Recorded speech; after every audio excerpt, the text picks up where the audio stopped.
saya Kurnia Fitri Storus, Saya Lia Wardani dan saya Ea Batla akan mempresentasikan hasil dari makalah kami yang berjudul Ruang Lingkup Materi PAI di MTS dan SMP.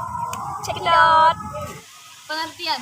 Pendidikan agama Islam adalah upaya sadar dan terencana dalam menyiapkan peserta didik mengenal, memahami, menghayati, hingga mengimani, bertakwa, dan berakhlak mulia dalam mengamalkan ajaran agama Islam. Dari sumber utamanya, kitab suci Al-Quran dan hadis, melalui kegiatan bimbingan, pengajaran, latihan, serta penggunaan pengalaman.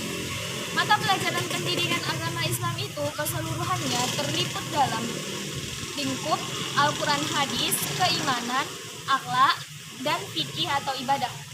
Fungsi dan tujuan. 1.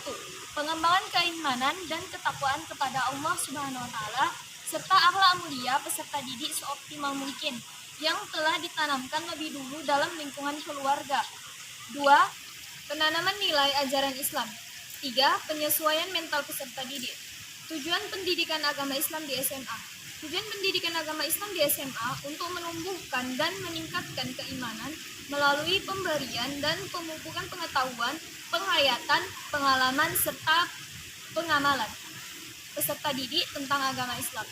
Ruang lingkup pendidikan agama Islam meliputi keserasian, keselarasan, dan keseimbangan antara hubungan manusia dengan Allah, hubungan manusia dengan manusia, dan hubungan manusia dengan makhluk lain selain manusia dan lingkungan.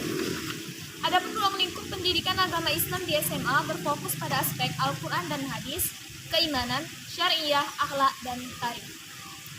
Yang keempat, standar kompetensi bahan kajian. A. Kompetensi kajian pendidikan agama.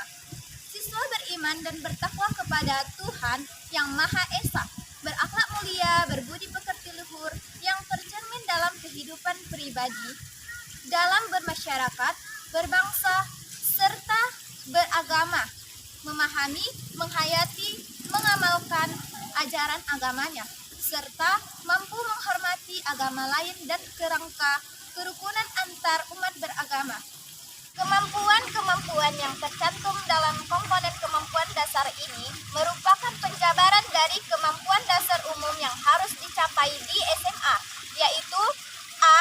Beriman kepada Allah Subhanahu wa taala dan 5 rukun iman yang lain dengan mengetahui fungsi dan hikmahnya serta berefleksi dalam sikap, perilaku, dan akhlak peserta didik dalam dimensi vertikal maupun horizontal. B. Mampu beribadah dan dengan baik sesuai dengan tuntunan syariat Islam, baik ibadah wajib dan ibadah sunnah. C. Dapat meneladani sifat, sikap, dan kepribadian Rasulullah, sahabat, dan tabi'in. D. Dapat membaca, menulis, dan memahami ayat-ayat Al-Quran. E. Mampu mengamalkan sistem muamalah Islam dalam tata kehidupan bermasyarakat, berbangsa, dan bernegara. Komponen-komponen dalam pembelajaran pendidikan agama Islam. 1. Tujuan komponen yang berfungsi sebagai indikator keberhasilan pengajaran akan mewarnai cara anak didik bersikap dan berbuat dalam lingkungan sosialnya. 2. Bahan pembelajaran. Substansi yang akan disampaikan dalam proses belajar mengajar atas dasar tujuan instruksional dan sebagai sumber belajar bagi anak didik. 3. Kegiatan belajar mengajar menentukan sejauh mana tujuan yang telah ditetapkan dapat dicapai. 4. Alat. 5. Metode. 6. Sumber belajar. 7. Evaluasi. Fungsi dan tujuan pembelajaran pendidikan agama Islam. 1. Pengembangan, yaitu meningkatkan keimanan dan ketakwaan peserta didik kepada Allah Subhanahu wa taala yang telah dinamakan di lingkungan keluarga. 2. Penanaman nilai. 2. Penanaman nilai sebagai pedoman hidup untuk mencari kebahagiaan dunia dan akhirat. Ketiga, penyesuaian mental peserta didik terhadap lingkungan fisik dan sosial melalui pendidikan agama Islam. 4. Perbaikan kesalahan kelemahan peserta didik di dalam keyakinan pengalaman ajaran Islam.